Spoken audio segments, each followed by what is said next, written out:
கோவை மேயராக தேர்வு செய்யப்பட்ட ரங்கநாயகி தற்போது பொறுப்பேற்றுக் கொண்டுள்ளார்.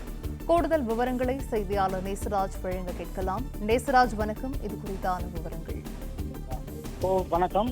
கோவை டவுன்ஹால் பகுதியில் உள்ள விக்டோரியா ஹாலில் கோவை மாநகராட்சி மேயர் மறைமுக தேர்தல் நடைபெற்றது. இந்த மறைமுக தேர்தலில் ஒருமனதாக கோவை மாநகராட்சி மேயர் ரங்கநாயகி அவர்கள் தேர்ந்தெடுக்கப்பட்டுள்ளார். அவருக்கு அமைச்சர்கள் KN நேரு மற்றும் அமைச்சர் முத்துசாமி ஆகியோர் பூங்கொத்து கொடுத்தனர். முன்னதாக அவர் அந்த மேயர் சீருடை அணிந்து கொண்டு அந்த நாற்காலியில் அமர்ந்து கொண்டார். இதனையடுத்து அனைத்து கவுன்சிலர்களும் அவர்களுக்கு வாழ்த்து தெரிவித்தனர். மேலும் இந்த ரங்கநாயகி கோவையில் உள்ள அனைத்து அடிப்படை வசதிகளும் செய்து தர வேண்டும் என அனைத்து கவுன்சிலர் சார்பிலும் கோரிக்கை வைக்கப்பட்டுள்ளது.